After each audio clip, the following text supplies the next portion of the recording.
ಈ ಪರಿಶುದ್ಧವಾಗಿ ನಮ್ಮನ್ನು ನಾವು ಶುದ್ಧ ಮಾಡಿಕೊಡುವಾಗೆ ನಾವೆಲ್ಲರೂ ನಿಂತುಕೊಳ್ಳೋಣ. ನಮ್ಮ ಆಶ್ರಯಗಳನ್ನು ಭಾವಿಸಿ ಈ ಆರಾಧನೆಯನ್ನು ನಾವು ಶುದ್ಧ ಮಾಡಿಕೊಳ್ಳೋಣ.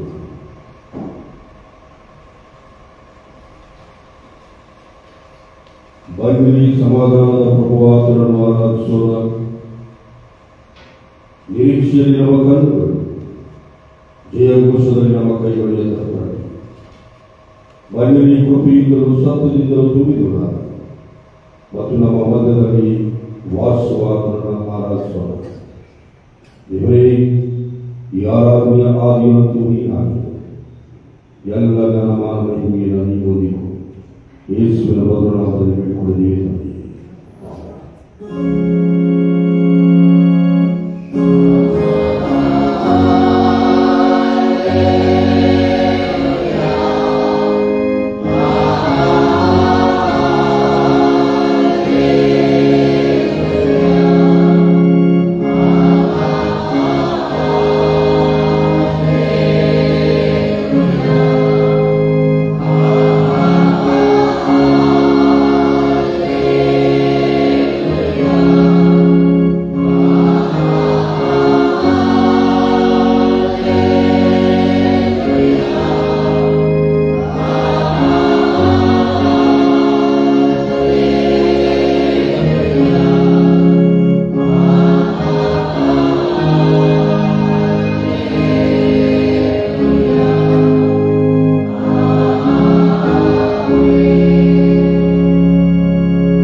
ಆಡುವಂತಹ ಸಂಗೀತಗಳಲ್ಲಿ 35ನೇ ಸಂಗೀತವನ್ನು ಆಡಿಕೊಳ್ಳೋಣ.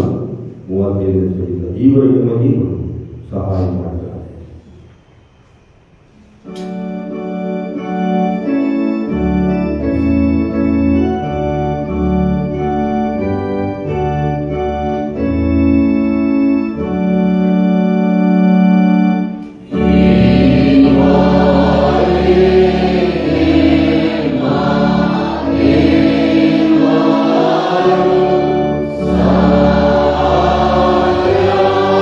Glory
ಪ್ರಾರ್ಥನೆಗಾಗಿ ನಿಂತುಕೊಂಡಿರುವಾಗ ನಮ್ಮ ಕುಟುಂಬದ ಆರಾಧನೆಯ ಪುಸ್ತಕವನ್ನು ಅನುಸರಿಸೋಣ. ಪುಟ 105 ತ್ರೈಕ ದೇವರ ಸ್ತುತಿಯನ್ನು ಆರಾಧಿಸೋಣ.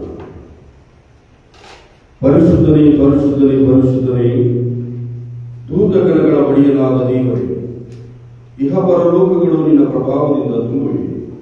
ಮಹೋನ್ನತನಾದ ಪ್ರಭುವೇ, ನಿನಗೆ ಮಹಿಮೆ ಉಂಟಾಗಲಿ.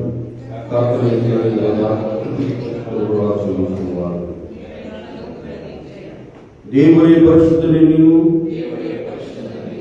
ಸರ್ವಶಕ್ತನೇ ಪರಿಶುದ್ಧನು ನೀನು, ಸದಾ ಜೀವಿಸುವಾತನೇ ಪರಿಶುದ್ಧನು ನೀನು. ಕರ್ತನೇ ನಮ್ಮ ವಿಮೋಚಕನೇ, ನಮಗೋಸ್ಕರ ಶಿಲುಬೆಯನ್ನು ಕಾಣದಾತನೇ, ನಮ್ಮನ್ನು ಕರುಣಿಸು.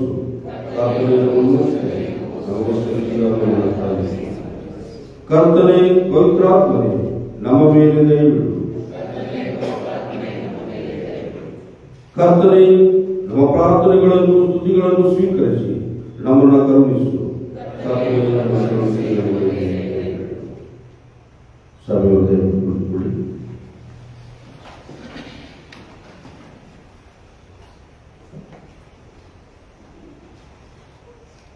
ಪ್ರಾರ್ಥನೆ ಮಾಡೋಣ.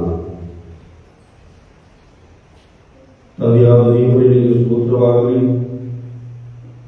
ನಿನ್ನ ಶಕ್ತಿಯಿಂದಲೂ ನಿನ್ನ ಜ್ಞಾನದಿಂದಲೂ ನೀನು ಎಲ್ಲವುಗಳನ್ನು ಉಂಟು ಮಾಡುವುದು. ನಿನ್ನ ಕುಮಾರನನ್ನು ನಮ್ಮ ರಕ್ಷಕನಾಗಿ ಕೊಡುವಷ್ಟು ಲೋಕದ ಮೇಲೆ ಪ್ರೀತಿಯನ್ನು ಆಗಿದೆ. ಕುಮಾರನಾದ ದೇವರಿಗೆ ನಿನಗೆ ಸ್ತೋತ್ರವಾಗಲಿ.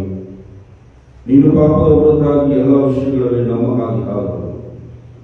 ನಮ್ಮ ಅಪರಾಧಗಳ ನಿಮಿತ್ತ ಒಪ್ಪಿಸಲ್ಪಟ್ಟು ನಮ್ಮ ನೀತಿ ಸ್ಥಾಪನೆ ನಿಮಿತ್ತ ಎದ್ದು ಬಂದುವುದು ಮಾಡಿ. ಪವಿತ್ರಾತ್ಮನಾದ ದೇವರೇ ನಿನಗೆ ಸ್ತೋತ್ರವಾಗಲಿ. ನೀನು ನಮ್ಮನ್ನು ಸಕಲ ವಿಷಯದಲ್ಲಿಯೂ ಸತ್ಯಕ್ಕೆ ಸೇರಿಸುವವನು, ದೇವರ ಪ್ರೀತಿಯನ್ನು ನಮ್ಮ ಹೃದಯಗಳಿಗೆ ಸುರಿಸುವವನು ಆಗಿದೆ. ತಂದೆ ಕುಮಾರ ಪವಿತ್ರನಾಗಿರುವ ತ್ರೈಕ ದೇವರೇ, ಈಗಲೂ ಎಂದೆಂದಿಗೂ ಸ್ತೋತ್ರ ಮಹಿಮೆಗಳು ನಿನಗೆ ಉಂಟಾಗಲಿ. ನಾವು ದೇವರ ಸಮಕ್ಷಮದಲ್ಲಿದ್ದೇವೆ. ದೇವರು ಪರಿಶುದ್ಧನಾಗಿರುವುದರಿಂದ ದೇವರು ವಾಸ ಮಾಡುವಂತಹ ಆಲಯವು ಪರಿಶುದ್ಧವಾಗಿದ್ದರಿಂದ ನಾವು ಪರಿಶುದ್ಧರಾಗಿ ನಮ್ಮನ್ನು ನಾವು ಪರೀಕ್ಷಿಸಿಕೊಳ್ಳೋಣ.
ಮತ್ತು ಸತ್ಯವೆಂಬುದು ನಮ್ಮಲ್ಲಿಲ್ಲ. ನಮ್ಮ ಪಾಪಗಳನ್ನು ಒಪ್ಪಿಕೊಂಡು ಅರಿಕೆ ಮಾಡಿದರೆ ಆತನು ನಂಬಿಗಸ್ತನು ನೀತಿವಂತನು ಆಗಿರುವುದಿಲ್ಲ. ನಮ್ಮ ಪಾಪಗಳನ್ನು ಕ್ಷಮಿಸಿಬಿಟ್ಟು ಸಕಲ ಅನೀತಿಯನ್ನು ಪರಿಹರಿಸಿ ನಮ್ಮನ್ನು ಶುದ್ಧಿ ಮಾಡುವುದು. ದೇವರ ರಾಜ್ಯವು ಸಮೀಪಿಸಿತು. ದೇವರ ಕಡೆಗೆ ತಿರುಗಿಕೊಂಡು ಸುವಾರ್ತೆಯನ್ನು ನಂಬಿರಿ. ದೋಷಗಳನ್ನು ಮುಚ್ಚಿಕೊಳ್ಳುವವರಿಗೆ ಶುಭವಾಗುವುದು. ಅದನ್ನು ಒಪ್ಪಿಕೊಂಡು ಅರಿಕೆ ಮಾಡುವವರಿಗೆ ದೇವರ ಕರುಣೆ ದೊರೆಯುವುದು.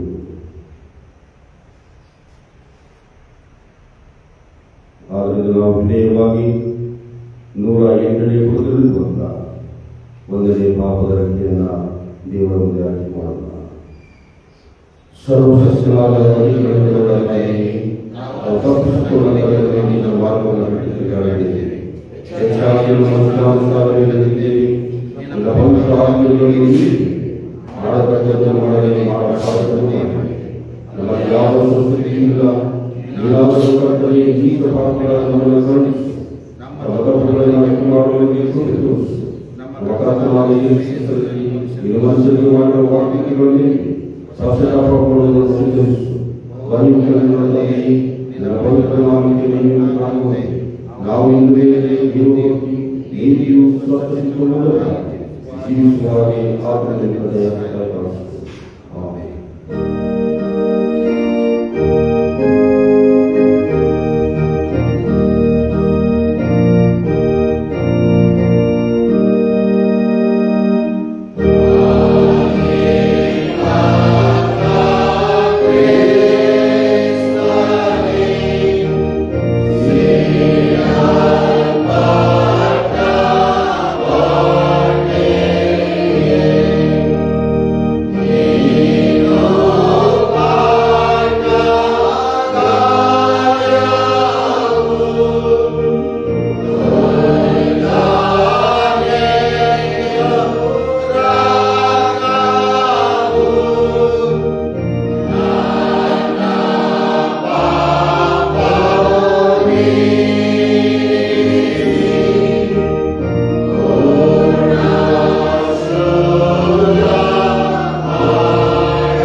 ಸರ್ವಶಕ್ತನಾದ ಮಹಾಕರುಣೆಯುಳ್ಳ ಕರ್ತನು ನಮ್ಮ ಪಾಪಗಳನ್ನೆಲ್ಲ ಕ್ಷಮಿಸಿ ಪರಿಹರಿಸಿ ಬಾಳನ್ನು ತಿಳಿದುಕೊಳ್ಳುವುದಕ್ಕೆ ಸಮಯವನ್ನು ಪವಿತ್ರಾತ್ಮನಿಂದುಂಟಾಗುವ ಶುಕ್ರಗಳನ್ನು ಆದರಣೆಯನ್ನು ನಮಗೆ ದಯಪಾಲಿಸುತ್ತದೆ.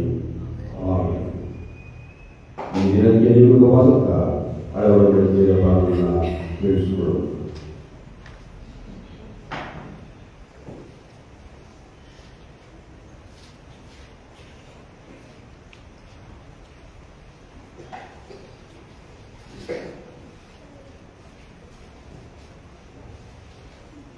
ಈ ಪರಿಶುದ್ಧ ಆರಾಧನೆಗೆ ನೇಮಕವಾದ ದೇವರ ವಾಕ್ಯದ ಮೊದಲನೇ ಭಾಗವು ಹಳೆಯ ಒಡಂಬಡಿಕೆಗಳಲ್ಲಿ ಆದಿಕಾಂಡ 29ನೇ ಅಧ್ಯಾಯ 1ರಿಂದ 10 ವಚನಗಳು. ಆದಿಕಾಂಡ 29ನೇ ಅಧ್ಯಾಯ 1ರಿಂದ 10 ವಚನಗಳು. ದೇವರ ವಾಕ್ಯವನ್ನು ಕೇಳೋಣ. ಆಮೇಲೆ ಯಾಕೋಬನು ದಾರಿ ಹಿಡಿದು ಮೂಡಲ ದೇಶದವರ ಸೀಮೆಗೆ ಬಂದನು. ಅಲ್ಲಿಗೆ ಬಂದಾಗ ಅಡವಿಯೊಳಗೆ ಬಾವಿಯನ್ನು ಕಂಡನು. ಬಾವಿಯ ಹತ್ತಿರ 3 ಕುರಿ ಹಿಂಡುಗಳು ಮಲಗಿದ್ದವು. ಕುರಿಗಳನ್ನು ನೀರು ಕುಡಿಸುವುದಕ್ಕಾಗಿ ಆ ಬಾವಿಗೆ ಹೊಡಕೊಂಡು ಹೋಗುವ ಪದ್ಧತಿ ಇತ್ತು. ಬಾವಿಯ ಮೇಲೆ ಮುಚ್ಚಿದ್ದ ಕಲ್ಲು ದೊಡ್ಡದಾಗಿತ್ತು. ಹಿಂಡುಗಳೆಲ್ಲ ಅಲ್ಲಿ ಕೂಡಿದಾಗ ಕಾಯುವವರು ಬಾವಿಯ ಮೇಲೆ ಮುಚ್ಚಿದ್ದ ಕಲ್ಲನ್ನು ಸರಿಸಿ ಕುರಿಗಳಿಗೆ ನೀರು ಕುಡಿಸಿ ತಿರುಗಿ ಕಲ್ಲನ್ನು ಬಾವಿಯ ಮೇಲೆ ಮುಚ್ಚುವರು. ಯಾಕೋಬನು ಅವರಿಗೆ, ಅಣ್ಣಂದಿರ, ನೀವು ಯಾವ ಊರಿನವರು ಎಂದು ಕೇಳಲು, ನಾವು ಕಾರಾನ್ ಊರಿನವರು ಅಂದರು. ಅವನು ಅವರನ್ನು, ನಾಹೋರನ ಮಗನಾದ ಲಾಬಾನನನ್ನು ಬಲ್ಲಿರಾ ಎಂದು ಕೇಳಿದ್ದಕ್ಕೆ, ಬಲ್ಲೆವು ಅಂದರು. ಅವನಿಗೆ ಕ್ಷೇಮವೋ ಎಂದು ಕೇಳಲು ಅವರು, ಕ್ಷೇಮ, ಅವೋ ಅವನ ಮಗಳಾದ ರಾಹೇಲಳು ಕುರಿಗಳ ಸಂಗಡ ಬರುತ್ತಾಳೆ ಅಂದರು. ಯಾಕೋಬನು, ಇನ್ನು ಬಹಳ ಹೊತ್ತು ಇದೆ, ಕುರಿಗಳನ್ನು ಕೂಡಿಸುವ ಸಮಯವಾಗಿಲ್ಲ, ನೀರು ಕುಡಿಸಿ ಅವುಗಳನ್ನು ಮೇಯಿಸಿರಿ ಅನ್ನಲು ಅವರು, ಹಿಂಡುಗಳೆಲ್ಲ ಕೂಡಿ ಬಂದಾಗ ಕಾಯುವವರು ಬಾವಿಯ ಮೇಲೆ ಮುಚ್ಚಿರುವ ಕಲ್ಲನ್ನು ತೆಗೆಯುವ ತನಕ ಕುಡಿಸಕೂಡದು, ಅನಂತರ ಕುರಿಗಳಿಗೆ ನೀರು ಕುಡಿಸುತ್ತೇವೆ ಅಂದರು. ಅವನು ಅವರೊಂದಿಗೆ ಮಾತನಾಡುತ್ತಿರುವಾಗಲೇ ರಾಹೇಲನು ತನ್ನ ತಂದೆಯ ಕುರಿಗಳನ್ನು ಒಳಕೊಂಡು ಬಂದಳು. ಆಕೆ ಅವುಗಳನ್ನು ಮೇಯಿಸುವವಳಾಗಿದ್ದಳು. ಯಾಕೋಬನು ತನ್ನ ಸೋದರ ಮಾವನಾದ ಲಾಬಾನನ ಮಗಳಾಗಿರುವ ರಾಹೇಲನನ್ನು ತನ್ನ ಸೋದರ ಮಾವನ ಕುರಿಗಳನ್ನು ಕಂಡಾಗ ಬಾವಿಯ ಹತ್ತಿರಕ್ಕೆ ಹೋಗಿ ಅದರ ಮೇಲೆ ಮುಚ್ಚಿದ್ದ ಕಲ್ಲನ್ನು ಸರಿಸಿ ತನ್ನ ಸೋದರ ಮಾವನ ಕುರಿಗಳಿಗೆ ನೀರು ಕುಡಿಸಿದನು ಎಂಬುವಂಥದ್ದು. ದೇವರಿಗೆ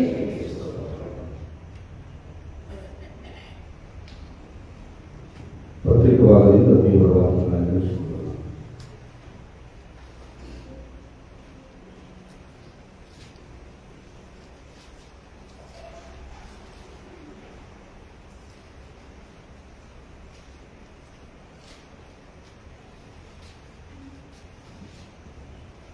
ಎರಡನೇ ಪಾರಾಯಣಕ್ಕಾಗಿ ಹೊಸ ಒಡಂಬಡಿಕೆಯಲ್ಲಿ ಇಬ್ರಿಯರಿಗೆ 13ನೇ ಅಧ್ಯಾಯ ಆಲೋಚನೆ ಇಬ್ರಿಯರ ಪತ್ರಿಕೆ 13ನೇ ಅಧ್ಯಾಯ 1ನೇ ವಚನದಿಂದ 4ನೇ ವಚನ. ಯೇಸುವಿನ ಶಿಷ್ಯರು ಕ್ರಿಸ್ತು ನಡತೆಯುಳ್ಳವರಾಗಿರಬೇಕೆಂದು ಸಹೋದರ ಸ್ನೇಹವು ನೆಲೆಯಾಗಿರಲಿ. ಅತಿಥಿ ಸತ್ಕಾರ ಮಾಡುವುದನ್ನು ಮರೆಯಬೇಡಿರಿ. ಅದನ್ನು ಮಾಡುವಲ್ಲಿ ಕೆಲವರು ತಿಳಿಯದೆ ದೇವದೂತರನ್ನು ಸತ್ಕರಿಸಿದ್ದಾರೆ. ಸೆರೆಯವರ ಸಂಗಡ ನೀವು ಜೊತೆ ಸೆರೆಯವರನ್ನು ಭಾವಿಸಿಕೊಂಡು ಅವರನ್ನು ಜ್ಞಾಪಕ ಮಾಡಿಕೊಳ್ಳಿರಿ. ನಿಮಗೂ ಅನ್ಯಾಯ ಸಂಭವಿಸಿತೆಂದು ತಿಳಿದು ಅನ್ಯಾಯ ಅನುಭವಿಸುವವರನ್ನು ನೆನೆಸಿರಿ. ದಾಂಪತ್ಯವು ಮಾನ್ಯವಾದದ್ದೆಂದು ಎಲ್ಲರೂ ಎಣಿಸಬೇಕು. ಗಂಡ ಹೆಣ್ಣಿನ ಸಂಬಂಧವು ನಿಷ್ಕಲ್ಮವಾಗಿರಬೇಕು. ಜಾರರಿಗೂ ವಿಚಾರಿಗಳಿಗೂ ದೇವರು ನ್ಯಾಯ ತೀರಿಸುವನೆಂದು ತಿಳ್ಕೊಂಡಿರಿ. ದ್ರವ್ಯಾಶೆ ಇಲ್ಲದವರಾಗಿರಿ. ನಿಮಗಿರುವುದರಲ್ಲಿ ತೃಪ್ತರಾಗಿರಿ. ನಾನು ನಿಮ್ಮನ್ನು ಎಂದಿಗೂ ಕೈ ಬಿಡುವುದಿಲ್ಲ, ಎಂದಿಗೂ ತೊರೆಯುವುದಿಲ್ಲವೆಂದು ದೇವರು ತಾನೇ ಹೇಳಿದ್ದಾನೆ. ಆದ್ದರಿಂದ ಕರ್ತನು ನನ್ನ ಸಹಾಯಕನು, ಭಯಪಡೆನು.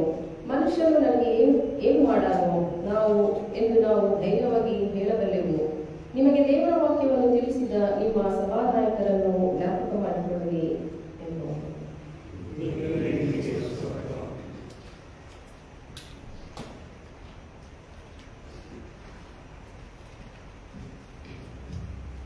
ನಾವೆಲ್ಲ ಎದುರಿಸಿಕೊಂಡು ಆಡುವ ಸಂಗೀತಗಳಲ್ಲಿ 145ನೇ ಸಂಗೀತವನ್ನು ಹಾಡಿಕೊಳ್ಳೋಣ.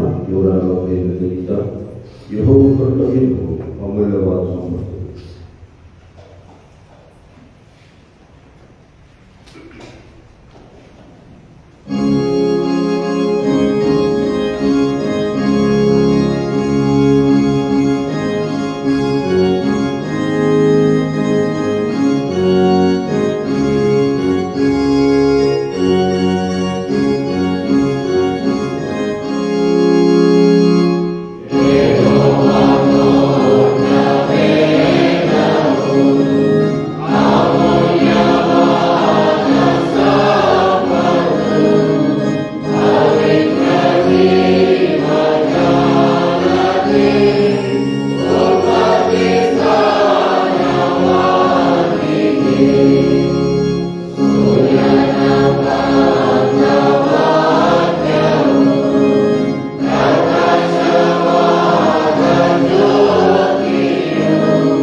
ಸುವಾರ್ಥ ಭಾಗದಿಂದ ದೇವರ ವಾಕ್ಯವನ್ನು ಕೇಳಿಸಿಕೊಳ್ಳೋಣ.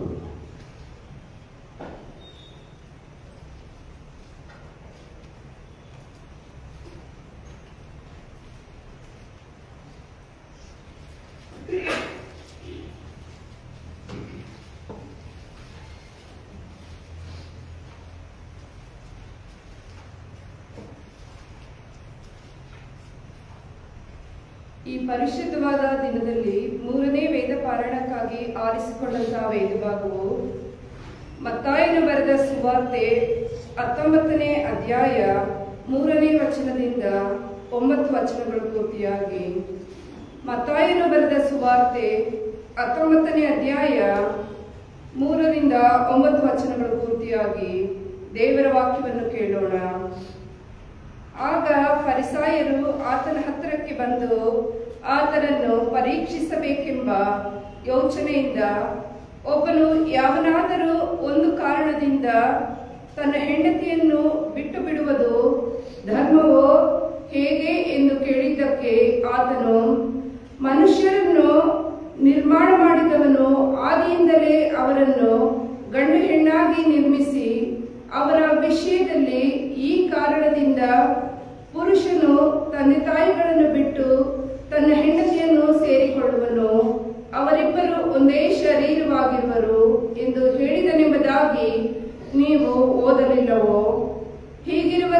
ಅವನು ಇನ್ನು ಇಬ್ಬರಲ್ಲ, ಒಂದೇ ಶರೀರವಾಗಿದ್ದಾರೆ. ಆದದರಿಂದ ದೇವರು ಕೂಡಿಸಿದ್ದನ್ನು ಮನುಷ್ಯರು ಅಗಲಿಸಬಾರದು ಅಂದನು. ಅವರು ಆತನನ್ನು ಹಾಗಾದರೆ ತ್ಯಾಗಪತ್ರವನ್ನು ಕೊಟ್ಟು ಆಕೆಯನ್ನು ಬಿಟ್ಟು ಬಿಡಬಹುದೆಂದು ಮೋಶೆಯು ಯಾಕೆ ಆಜ್ಞೆ ಕೊಟ್ಟನು ಎಂದು ಕೇಳಲು ಆತನು, ಮೋಶೆಯು ನಿಮ್ಮ ಮೊಂಡತನವನ್ನು ನೋಡಿ ನಿಮ್ಮ ಹೆಂಡರನ್ನು ಬಿಟ್ಟು ಬಿಡುವುದಕ್ಕೆ ಅಪ್ಪಣೆ ಕೊಟ್ಟನು. ಆದರೆ ಆದಿಯಿಂದಲೇ ಹಾಗೆ ಇರಲಿಲ್ಲ. ಮತ್ತು ಹಾದರದ ಕಾರಣದಿಂದಲ್ಲದೆ ತನ್ನ ಹೆಂಡತಿಯನ್ನು ಬಿಟ್ಟು ಮತ್ತೊಬ್ಬಳನ್ನು ಮದುವೆ ಮಾಡಿಕೊಳ್ಳುವವನು ವ್ಯಭಿಚಾರ ಮಾಡುವವನಾಗುತ್ತಾನೆಂದು ನಿಮಗೆ ಹೇಳುತ್ತೇನೆ ಅಂದನು ಎಂಬುವಂತಹದ್ದೇ.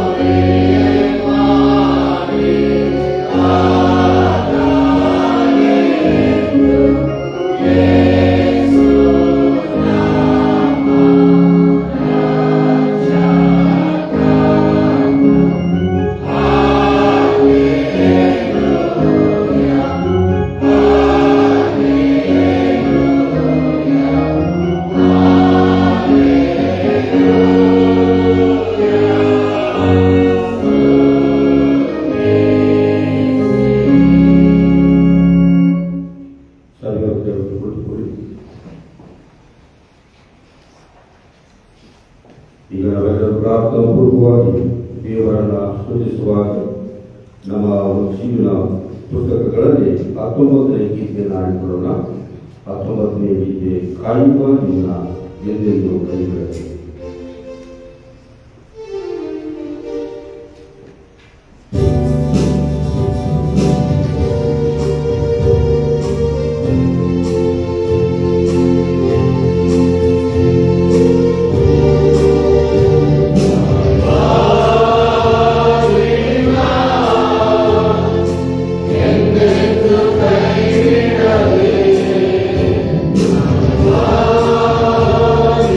Now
ಪ್ರಾರ್ಥನಾ ಸಮಯ ಎನ್ನುವ ಗೀತೆಯನ್ನು ಪ್ರಾರ್ಥನಾ ಪೂರ್ವವಾಗಿ ಮಾಡಿಕೊಳ್ಳೋಣ.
ದೇವರೇ, ನೀನು ಪರಿಶುದ್ಧರು, ನೀನು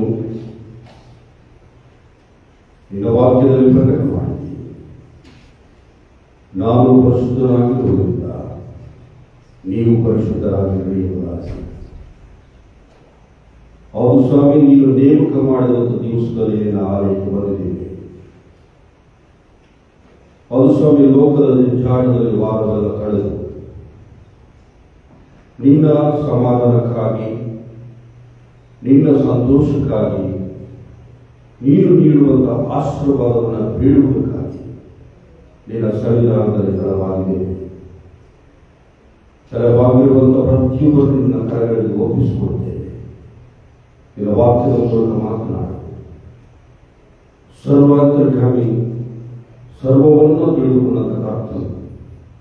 ಹೌದು ಸ್ವಾಮಿ, ನಮ್ಮ ಹೃದಯದ ಹೋರಾಟಗಳು, ನಮ್ಮ ಮನಸ್ಸಿನ ಆಲೋಚನೆಗಳು ಎಲ್ಲವೂ ಕೂಡ ನಿಮಗೆ ಬಟ್ಟೊಯ್ಯಲಾಗಿದೆ. ಸ್ವಲ್ಪ ಹೊತ್ತು ನಿನ್ನ ವಾಕ್ಯದ ಬೆಳಕಿನಲ್ಲಿ ನಮ್ಮನ್ನು ನಾವು ಪರೀಕ್ಷೆ ಮಾಡಿಕೊಳ್ಳುವ ಹಾಗೆ ನಮ್ಮನ್ನು ಬೇಡಿಸು. ಯೇಸುವಿನ ಪರಿಶುದ್ಧ ನಾಮದಲ್ಲಿ ಬೇಡಿಕೊಳ್ಳುವುದಿಲ್ಲ.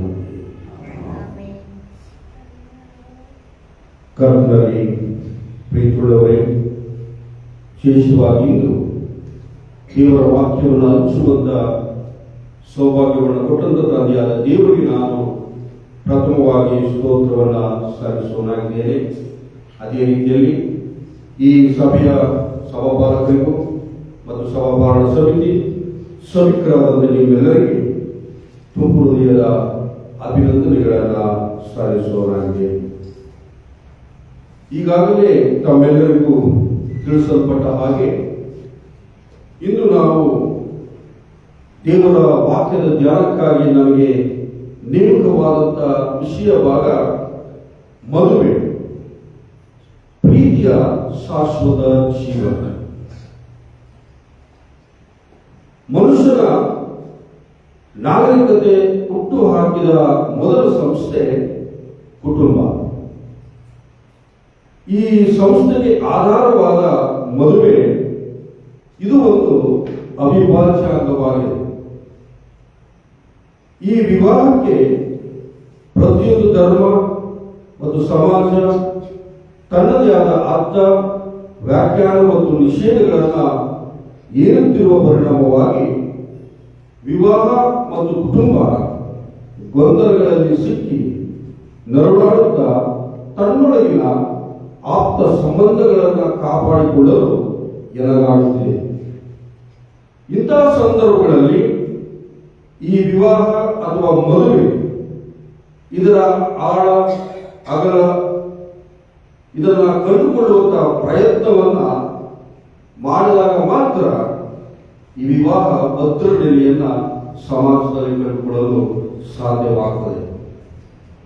ಈ ಹಿನ್ನೆಲೆಯಲ್ಲಿ ಒಂದು ಹೊಸ ಸಂಬಂಧದ ಕದತಟ್ಟಿ ನಿಂತ ಈ ಮದುವೆಯ ಬಗ್ಗೆ ಸ್ವಲ್ಪ ಹೊತ್ತು ದೇವರ ವಾಕ್ಯದ ಬೆಳಕಿನಲ್ಲಿ ನಾವು ಧ್ಯಾನ ಮಾಡುವಂಥದ್ದು ಬಹಳ ಒಳ್ಳೆಯದು.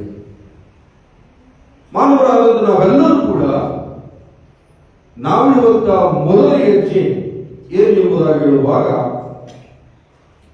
ಗಂಡು ಹೆಣ್ಣಿಗೆ ಯೌವನದ ಗರಿ ಮೂಡಿದಾಗ ಮೊದಲು ಮಾಡುವಂತ ಯೋಚನೆ ವಿವಾಹ ಮಾಡಬೇಕು, ಮದುವೆ ಮಾಡಬೇಕು. ಆಗ ಪ್ರಾರಂಭವಾಗ್ತದೆ ಸಂಗಾತಿಗಳಿಗಾಗಿ ಹುಡುಕಾಟವಾಗ್ತದೆ, ಸಂಗಾತಿಗಳ ಆಯ್ಕೆಗಾಗಿ ಹುಡುಕಾಟದ ಪ್ರಾರಂಭವಾಗ್ತದೆ. ಇಲ್ಲಿ ಅನೇಕ ವೇಳೆ ನಡೆಯುವಂತ ತಪ್ಪೇನೆಂದರೆ ಸಾಕಷ್ಟು ಸಮಯ ಯೋಚನೆ ಇಲ್ಲದೆ ತಾರಾತುರಿಯಲ್ಲಿ ನಡೆಯುವಂತ ಸಂಗಾತಿಯ ಆಯ್ಕೆಗಳು. ಅನೇಕ ತಂದೆ ತಾಯಿಗಳು ಆದಷ್ಟು ಬೇಗ ಮದುವೆಯ ಕಾರ್ಯವನ್ನು ಮುಗಿಸಿ ನಮ್ಮ ಜವಾಬ್ದಾರಿಯನ್ನ ನಾವು ಮುಗಿಸಬೇಕೆನ್ನುವಂಥದ್ದು. ಮಗ ಅಥವಾ ಮಗಳು ದಾರಿ ತಪ್ಪಿ ಹೋಗುವ ಮುನ್ನ ಒಂದು ಗಂಟು ಹಾಕಬೇಕೆಂಬುದಾಗಿ ನಾವಿರುವಂತಹ ಒಂದು ತಪ್ಪು ಕಲ್ಪನೆ ಮತ್ತು ಹಾಳಾಗುತ್ತಿರುವ ಮಕ್ಕಳು ಸರಿದಾರಿಗೆ ಬರಬೇಕಾದ್ರೆ ಒಂದು ಮದುವೆಯನ್ನು ಮಾಡಿದ್ರೆ ಸರಿ ಹೋಗ್ತಾರೆ ಎನ್ನುವಂತ ತಪ್ಪು ಕಲ್ಪನೆಯಿಂದ ನಾವು ಈ ಎಲ್ಲ ಮೊದಲ ಹೆಜ್ಜೆಗಳನ್ನು ಇಡಲು ನಾವೆಲ್ಲರೂ ಕೂಡ ಪ್ರಯತ್ನ ಮಾಡ್ತೇವೆ. ಇಂತಹ ಮದುವೆಗಳ ಅಂತ್ಯ ಬಹಳ ವಿಷಾದಕರ. ಅಪಾರ್ಥ ಮತ್ತು ಆಂತರಿಕ ಮತ್ತು ವ್ಯಕ್ತಿಗತ ಸಮಸ್ಯೆಗಳು ಮತ್ತು ನಿಲ್ಲದ ಘರ್ಷಣೆಗಳಲ್ಲೇ ಈ ಬದುಕು ಮುಗಿದು ಹೋಗುವುದನ್ನು ನಾವು ನೋಡ್ತೇವೆ. ಅದಕ್ಕಾಗಿ ಪ್ರಚಲಿತವಾದಂತಹ ಒಂದು ಹಿರಿಯರ ಗಾದೆ ಇದೆ. ಆ ಹಿರಿಯರ ಗಾದೆ ಏನೆಂದು ಹೇಳುವಾಗ ಮದುವೆ ಮಾಡಿ ನೋಡು, ಮನೆ ಕಟ್ಟಿ ನೋಡು ಎಂಬುದಾಗಿ. ಈ ಎರಡು ಕಾರ್ಯಗಳಲ್ಲಿಯೂ ಮಾನವರ ಪ್ರಯತ್ನ ಎಷ್ಟು ಮುಖ್ಯವೋ ಅಷ್ಟೇ ಮುಖ್ಯ ದೇವರ ಸಹಾಯ. ಈ ಕಾರ್ಯದಲ್ಲಿ ಅನೇಕರ ಪ್ರೋತ್ಸಾಹ ಬೇಕು, ಅನೇಕರ ಆಶೀರ್ವಾದ ಬೇಕು, ಅನೇಕರ ಪ್ರಾರ್ಥನೆ ಅತ್ಯಗತ್ಯವಾಗಿ ಬೇಕು. ಎರಡು ಮನಸ್ಸುಗಳನ್ನು, ಎರಡು ಶರೀರಗಳನ್ನು ಒಂದು ಮಾಡುವಂಥದ್ದೇ ದೇವರ ಕಾರ್ಯ ಎನ್ನುವಂಥದ್ದನ್ನು ನಾವು ಕಂಡುಕೊಳ್ಳುವರಾಗಿದ್ದೇವೆ. ನಮ್ಮ ಬದುಕುಗಳಲ್ಲಿ ಮದುವೆ ಆಗಬೇಕು, ಮನೆ ಮಾಡಬೇಕು, ಹೊಸ ವಾತಾವರಣಕ್ಕೆ ಹೊಂದಿಕೊಳ್ಳಬೇಕು, ಆರ್ಥಿಕ ಸವಾಲುಗಳನ್ನು ಎದುರಿಸಬೇಕು, ಹೊಸಬರೊಂದಿಗೆ ಪ್ರೀತಿಯ ಸಂಬಂಧಗಳನ್ನು ಬೆಳೆಸಿಕೊಳ್ಳಬೇಕು, ನಾವೊಂದು ಪುಟ್ಟ ಕುಟುಂಬವನ್ನ ಕಟ್ಟಿಕೊಳ್ಳಬೇಕು ಎಂಬಂತ ಭಾವನೆ, ಒಂದು ಚಿಕ್ಕದಾದ ಪ್ರಪಂಚವನ್ನ ನಾವೇ ನಿರ್ಮಾಣ ಮಾಡಿಕೊಳ್ಳಬೇಕು ಎನ್ನುವಂತ ಕನಸು ಪ್ರತಿಯೊಬ್ಬ ವ್ಯಕ್ತಿಯಲ್ಲೂ ಇರುವಂಥದ್ದನ್ನು ನಾವು ನೋಡ್ತೇವೆ. ಆದರೆ ಅನೇಕ ಸಮಸ್ಯೆಗಳಿದೆ. ಇವೆಲ್ಲವನ್ನು ಮಾಡುವಾಗ ಅನೇಕ ಅಡೆತಡೆಗಳಿದೆ, ಅನೇಕ ಸಮಸ್ಯೆಗಳಿದೆ. ನಾವು ಈ ಲೋಕದ ಪಯಣದಲ್ಲಿ ಇವುಗಳನ್ನು ಗಮನಿಸುವುದಾಗಿದೆ. ಮೊದಲನೇದಾಗಿ ನಾವು ಈ ಹಂತಕ್ಕೆ ತಲುಪುವಾಗ ವಾಸ್ತವದ ಪ್ರಜ್ಞೆ ನಮಗಿರಬೇಕಾಗ್ತದೆ. ಸುತ್ತಮುತ್ತಲಿನ ಜಗತ್ತಿನ ಬಗ್ಗೆ ಸಾಕಷ್ಟು ತಿಳಿದಿರಬೇಕು. ನಾವು ಮೊದಲನೇದಾಗಿ ತನ್ನ ವ್ಯಕ್ತಿತ್ವದ ಬಗ್ಗೆ ಅಸ್ಪಷ್ಟ ಕಲ್ಪನೆ ಇರುವ, ನಾನೇನು, ನಾನ್ಯಾರು, ನಾನು ಎಲ್ಲಿದ್ದೇನೆ, ಹೇಗಿದ್ದೇನೆ, ಯಾವ ದಾರಿಯಲ್ಲಿ ಸಾಗುತ್ತಿದ್ದೇನೆ, ನನ್ನ ಸಾಮರ್ಥ್ಯ ಏನು ಎನ್ನುವಂಥದ್ದನ್ನ ಮೊದಲು ನಾವು ತಿಳಿದುಕೊಳ್ಳುವಂಥದ್ದು ಬಹಳ ಒಳ್ಳೆಯದು. ಒಂದು ನಿರ್ದಿಷ್ಟ ವ್ಯಕ್ತಿತ್ವವನ್ನು ರೂಪಿಸಿಕೊಂಡು ನಾವು ಮುಂದೆ ಸಾಗುವಂಥದ್ದು ಬಹಳ ಒಳ್ಳೆಯದು. ಆದ್ದರಿಂದ ವಾಸ್ತವದ ಪ್ರಜ್ಞೆ ನಮ್ಮಲ್ಲಿ ಇರಬೇಕೆನ್ನುವುದನ್ನು ನಾವು ಕಂಡುಕೊಳ್ಳಬೇಕು. ಮತ್ತು ಎರಡನೇದಾಗಿ, ಈ ಮದುವೆಯ ಕಲ್ಪನೆಯಲ್ಲಿ ಭಾವನೆಗಳಿಗೆ ಬೆಲೆ ಇರಲಿ. ಅನೇಕ ಕುಟುಂಬಗಳು ನಾವು ನೋಡುವಾಗ ಆ ಭಾವನೆಗಳಿಗೆ ಬೆಲೆ ಇರುವುದಿಲ್ಲ. ಅನೇಕ ಹೆಣ್ಣು ಮಕ್ಕಳ, ಗಂಡು ಮಕ್ಕಳ ಭಾವನೆಗಳು ಮರಣ ಹೊಂದಿರುತ್ತದೆ, ಸತ್ತು ಹೋಗಿರುತ್ತದೆ. ಅವರ ಭಾವನೆಗಳಿಗೆ ಬೆಲೆ ಇಲ್ಲ. ಆ ರೀತಿಯಾದಂತಹ ಬದುಕಿದ್ರೆ ಖಂಡಿತವಾಗಿ ನಾವು ಉತ್ತಮವಾದಂತಹ ಬದುಕನ್ನು ಸಾಗಿಸಲು ಸಾಧ್ಯವಿಲ್ಲ. ಯಾಕಂದ್ರೆ ಭಾವನೆಗಳು ಬದುಕಿನ ಅವಿಭಾಜ್ಯ ಅಂಗ. ಅವು ಬದುಕಿನ ಸ್ಫೂರ್ತಿ ಮತ್ತು ಅದೊಂದು ಚಿಲುಮೆ. ಅವುಗಳಿಲ್ಲದೆ ಬದುಕಿನಿಲ್ಲ. ಭಾವನೆ ಎನ್ನುವಂಥದ್ದು ಪ್ರತಿಯೊಬ್ಬರ ವ್ಯಕ್ತಿಯ ಚೈತನ್ಯ ಎನ್ನುವುದನ್ನು ನಾವು ಅರ್ಥ ಮಾಡಬೇಕು. ನಮ್ಮ ನಗು, ನಮ್ಮ ಅಳು, ನಮ್ಮ ನಿರಾಶೆ, ನಮ್ಮ ಗೆಲುವು, ನಮ್ಮ ಸೋಲು ಎಲ್ಲವೂ ಅಡಗಿರುವಂಥದ್ದು ಭಾವನೆಗಳಲ್ಲಿ. ಆದ್ದರಿಂದ ಈ ಬದುಕಿಗೆ ಜೀವ ಕೊಡುವುದು ಈ ಭಾವನೆ. ಆದ್ದರಿಂದ ಈ ಭಾವನೆಗಳಿಗೆ ನಾವು ಬೆಲೆಯನ್ನು ಕೊಡುವಂಥದ್ದು ಬಹಳ ಒಳ್ಳೆಯದು ಎಂಬುದನ್ನು ನಾವು ಅರ್ಥ ಮಾಡಿಕೊಳ್ಳಬೇಕು. ಮತ್ತು ಮೂರನೆಯದಾಗಿ ಜವಾಬ್ದಾರಿಗಳನ್ನು ಹೊರುವಂಥದ್ದು. ಜವಾಬ್ದಾರಿಗಳನ್ನು ಹೊರುವುದು ಮಕ್ಕಳು ಮತ್ತು ಮನೆಯವರ ಅಗತ್ಯತೆಗಳಿಗೆ ಸ್ಪಂದಿಸುವಂಥದ್ದು ಮನೆಯ ಯಜಮಾನನ ಜವಾಬ್ದಾರಿಯಾಗಿದೆ. ಮಕ್ಕಳ ಅಗತ್ಯತೆ ಏನು, ಮನೆಯವರ ಅಗತ್ಯತೆಗಳೇನು ಎನ್ನುವಂಥದ್ದನ್ನ ಸೂಕ್ಷ್ಮವಾಗಿ ತಿಳಿದುಕೊಂಡು ಅದರ ಜವಾಬ್ದಾರಿಯನ್ನ ಒತ್ತು ನಿರ್ವಹಿಸುವಂಥದ್ದು ಬಹಳ ಒಳ್ಳೆಯದು. ಹೊಣೆಗಾರಿಕೆಯಿಂದ ತಪ್ಪಿಸಿಕೊಳ್ಳಲು ಪ್ರಯತ್ನ ಮಾಡಬಾರದು. ಇದು ಮದುವೆ ಆದಂಥ ಕುಟುಂಬಗಳಲ್ಲಿ ಅನೇಕ ಕಾಲಗಳಿಗೆ ಅವಕಾಶ ಮಾಡಿಕೊಡುವಂಥದ್ದು. ಮತ್ತು ನಾಲ್ಕನೇದಾಗಿ ಮೌಲ್ಯಗಳ ಬದುಕು. ನಾವು ಬದುಕುವಾಗ ಮೌಲ್ಯವಾದಂತಹ ಬದುಕನ್ನು ನಾವು ಸಾಗಿಸಬೇಕು. ನಮ್ಮ ಗುಣಗಳನ್ನು ಗಮನಿಸುವಾಗ, ನಮ್ಮ ವೈಯಕ್ತಿಕ ನಡತೆಗಳನ್ನು ಗಮನಿಸುವಾಗ ನಮ್ಮ ಮೌಲ್ಯ ಏನು ಎಂಬುದಾಗಿ ಗೊತ್ತಾಗ್ತದೆ. ಅನೇಕ ಸಾರಿ ನಾವು ಬಾಯಿ ಬಿಟ್ಟರೆ ನಮ್ಮ ನಡತೆ ಏನು ಎಂಬುದಾಗಿ ಗೊತ್ತಾಗ್ತದೆ. ನಮ್ಮ ನಾಲಿಗೆಗಳೇ ನಮ್ಮ ನಡತೆಗಳನ್ನು ಅನೇಕ ಸಂದರ್ಭಗಳಲ್ಲಿ ಪ್ರದರ್ಶನ ಮಾಡುವಂಥದ್ದುಂಟು. ಆದ್ದರಿಂದ ನಾವು ಸಮಾಜದಲ್ಲಿ ಬದುಕುವಾಗ, ಗಂಡ ಹೆಂಡರಾಗಿ ನಾವು ಬದುಕುವಾಗ ಮೌಲ್ಯವಾದಂತಹ ಬದುಕನ್ನು ನಾವು ರೂಢಿಸಿಕೊಳ್ಳುವಂಥದ್ದು ಬಹಳ ಒಳ್ಳೆಯದು. ಆದ್ದರಿಂದ ಬದುಕಿನ ಮೌಲ್ಯಗಳೇ ನಾವು ಹೇಗೆ ಬದುಕಬೇಕು ಎನ್ನುವುದನ್ನ ನಿರ್ಧಾರ ಮಾಡ್ತದೆ. ಆದ್ದರಿಂದ ಮೌಲ್ಯಗಳು ನಮ್ಮ ಮದುವೆಯ ದಾಂಪತ್ಯ ಜೀವನದಲ್ಲಿ ಬಹಳ ಆದರ್ಶಪ್ರಾಯವಾದ ಪಾತ್ರವನ್ನು ವಹಿಸುತ್ತದೆ ಎಂಬುದನ್ನು ನಾವು ತಿಳ್ಕೊಳ್ಬೇಕು. ಮತ್ತು ಐದನೇದಾಗಿ ಉತ್ತಮವಾದಂಥ ಬಾಂಧವ್ಯ. ಈ ಬಾಂಧವ್ಯ ಎನ್ನುವಂಥದ್ದು ಬಹಳ ಪಾತ್ರವನ್ನು ವಹಿಸುವಂತ ಒಂದು ಸಂಗತಿ. ಕೆಲವರಂತೂ ಅನೇಕ ಈ ಮಾಡರ್ನ್ ಸಂದರ್ಭಗಳಲ್ಲಿ ಅನೇಕರಂತೂ ಈ ರೀತಿಯಲ್ಲಿ ಹೇಳುವಂಥದ್ದು. ಕೆಲವರಂತೂ ಮದುವೆಯಾಗಲು ನನ್ನ ಅಭ್ಯಂತರ ಏನಿಲ್ಲ, ಆದರೆ ನಾನು ಬೇಡವಾದಾಗ ಬಿಟ್ಟು ಬಾಳಲು ನೀನು ಸಿದ್ಧರಿರಬೇಕು, ಅದಕ್ಕೆ ಅವಕಾಶ ಇರಬೇಕು ಎನ್ನುವಂತ ಅನೇಕ ಷರತ್ತುಗಳಲ್ಲಿ ಮದುವೆ ಆಗುವುದಕ್ಕಿಂತ ಮುಂಚಿತವಾಗಿ ತೆಗೆದುಕೊಳ್ಳುವುದನ್ನು ನಾವು ನೋಡ್ತೇವೆ. ಆದ್ದರಿಂದ ಇಂತಹ ಸಂಬಂಧಗಳು ಬಹಳಷ್ಟು ದಿವಸ ಉಳಿಯಲು ಸಾಧ್ಯವಿಲ್ಲ. ಅದರಿಂದ ಉತ್ತಮ ಬಾಂಧವ್ಯವನ್ನ ನಾವು ಹೊಂದಿರಬೇಕಾಗ್ತದೆ. ಅದಕ್ಕೆ ಕರ್ತವ್ಯ ನಾವು ಯಾವಾಗ ಯಾವುದೋ ಮದುವೆಗಳನ್ನ, ವಿವಾಹವನ್ನ ಗಂಡಿಯನ್ನು ಆಗಲಿ ನಾವು ಮದುವೆ ಆಗೋದಕ್ಕಿಂತ ಮುಂಚೆ ಯಾವುದೋ ಒಂದು ಗುಣವನ್ನು ನಾವು ಮೆಚ್ಚಿ ನಾವು ಮದುವೆ ಆಗಲು ಒಪ್ಪಿರ್ತೇವೆ. ಆ ಗುಣಗಳನ್ನು ನೆನಪಿಸಿಕೊಂಡು ನಾವು ಉತ್ತಮ ಬಾಂಧವ್ಯದಲ್ಲಿ ಮುಂದುವರುವಂಥದ್ದು ಬಹಳ ಒಳ್ಳೆಯದು. ಇದೇ ಪ್ರಬುದ್ಧತೆಯ ಜೀವನ ಎನ್ನುವಂಥದ್ದು. ಆದ್ದರಿಂದ ಈ ಒಂದು ಬದುಕಿನಲ್ಲಿ ನಾವು ಮುಂದೆ ಸಾಗುವಂಥದ್ದು ಬಹಳ ಒಳ್ಳೆಯದು. ಆದ್ದರಿಂದ ಈ ಮದುವೆ ಎನ್ನುವಂಥದ್ದು ದೇವರಿಂದ ದೊರೆತ ಒಂದು ವರ. ಯಾಕೆಂದ್ರೆ ಜನನ ಮರಣ ಇದರ ನಡುವೆ ಇದೊಂದು ಒಂದು ಉತ್ತಮವಾದಂತ ಒಂದು ಸಂಸ್ಥೆಯನ್ನು ಕಟ್ಟುವುದಕ್ಕಾಗಿ ಅಥವಾ ಲೋಕದಲ್ಲಿ ನೀವು ಬಹುಸಂತಾನವಾಗಿ ಹೆಚ್ಚಿನ ಒಂದು ಆಶೀರ್ವಾದವನ್ನ ಪಡೆಯುವುದಕ್ಕಾಗಿ ನೇಮಿಸಲ್ಪಟ್ಟಂತ ಒಂದು ನಿಯಮ. ಈ ಒಂದು ದೇವರಿಂದ ಬಂದಂತ ವರವನ್ನು ನಾವು ಪವಿತ್ರವಾದಂತಹ ವರವನ್ನ ನಾವು ಅನುಭವಿಸುವಂಥದ್ದು ಬಹಳ ಒಳ್ಳೆಯದು. ಇದು ಕೇವಲ ಗಂಡ ಮತ್ತು ಹೆಂಡತಿಯ ನಡುವಿನ ಸಂಬಂಧ ಅಲ್ಲ. ಇದು ದೇವರ ಪ್ರೀತಿ ಮತ್ತು ಬದ್ಧತೆ ಮತ್ತು ಪರಸ್ಪರ ಗೌರವದ ಮೇಲೆ ಕಟ್ಟಲ್ಪಟ್ಟ ಒಂದು ಜೀವಮಾನದ ಇಡೀ ಜೀವಮಾನದ ಒಂದು ಒಡಂಬಡಿಕೆ. ಆದ್ದರಿಂದ ಇದು ಕೇವಲ ಗಂಡ ಹೆಂಡರ ಒಂದು ಸಂಬಂಧ ಎನ್ನುವುದನ್ನು ನಾವು ಆಲೋಚನೆ ಮಾಡಬಾರದು. ಪ್ರಾಚೀನ ಕಾಲದಿಂದಲೂ ಕೂಡ ಮದುವೆಯನ್ನು ಸಮಾಜ ಮೂಲ ಸ್ತಂಭವಾಗಿ ಒಂದು ಆಧಾರ, ಕುಟುಂಬಕ್ಕೆ ಒಂದು ಆಧಾರ ಸ್ತಂಭ ಯಾವುದೇ ಇದ್ದಾಗಿ ಹೇಳುವಾಗ ಅದು ಮದುವೆ. ಆ ಮದುವೆಯನ್ನು ಪರಿಗಣಿಸಲ್ಪಟ್ಟಿರುವುದನ್ನು ನಾವು ನೋಡ್ತೇವೆ. ಮತ್ತು ಒಳ್ಳೆಯ ಮದುವೆ ಮನೆಯ ಶಾಂತಿಯ ಮೂಲ. ಯಾವಾಗ ಒಂದು ಒಳ್ಳೆಯ ಮದುವೆಯನ್ನು ಮಾಡ್ತೇವೆ ಆ ಒಂದು ಶಾಂತಿಯ ಮೂಲವಾಗಬೇಕಾದ್ರೆ ಮನೆಯಲ್ಲಿ ಮದುವೆ ಕೂಡ ಮಕ್ಕಳ ಪಾತ್ರವನ್ನು ವಹಿಸುತ್ತದೆ. ಅದರಿಂದ ಮಕ್ಕಳ ಲಾಲನೆ ಪಾಲನೆ ಮತ್ತು ಸಮಾಜವನ್ನು ಕಟ್ಟುವುದರಲ್ಲಿ ಒಂದು ಶಕ್ತಿಯ ಕೇಂದ್ರವಾಗಿ ಮದುವೆಯು ತನ್ನ ಪಾತ್ರವನ್ನು ವಹಿಸುತ್ತದೆ ಎನ್ನುವುದನ್ನು ನಾವು ನೋಡ್ತೇವೆ. ಮದುವೆಯಲ್ಲಿ ಮುಖ್ಯವಾದಂತಹ ಅಸ್ಥಿವಾರಗಳಿವೆ, ಪಿಲ್ಲರ್ಸ್ ಎಂಬುದಾಗಿ ಹೇಳಿದೆ. ಅದು ಯಾವುದು ಎಂಬುದಾಗಿ ಹೇಳುವಾಗ ಪ್ರೀತಿ. ಈ ಪ್ರೀತಿ ಎನ್ನುವಂಥದ್ದು ಬಹಳಷ್ಟು ಪಾತ್ರವನ್ನ ವಹಿಸುತ್ತದೆ. ಈ ಪ್ರೀತಿ ಹೇಗಿರಬೇಕು ಎಂಬುದಾಗಿ ಹೇಳುವಾಗ ಸ್ವಾರ್ಥರಹಿತವಾಗಿದೆ. ಯಾಕೆಂದ್ರೆ ದೇವರು ಸುಮ್ಮನೆ ಹೇಳಿದ್ದಾರೆ, ನಿನ್ನಂತೆ ನಿನ್ನ ನೆರೆಯವನನ್ನ ಪ್ರೀತಿಸಿ ಎಂಬುದಾಗಿ. ಆದರೆ ನನ್ನಂತೆ ನನ್ನ ಹೆಂಡತಿಯನ್ನ ಪ್ರೀತಿ ಮಾಡಕ್ಕಾಗಲ್ಲ, ನನ್ನಂತೆ ನನ್ನ ಗಂಡನನ್ನ ಪ್ರೀತಿ ಮಾಡಕ್ಕಾಗಲ್ಲ. ಬಹಳ ಕಷ್ಟ. ದೇವರ ವಾಕ್ಯ ಕೇಳಿಸಿಕೊಳ್ಳುವಾಗ ಬಹಳ ಸುಲಭ ಅನಿಸ್ತದೆ.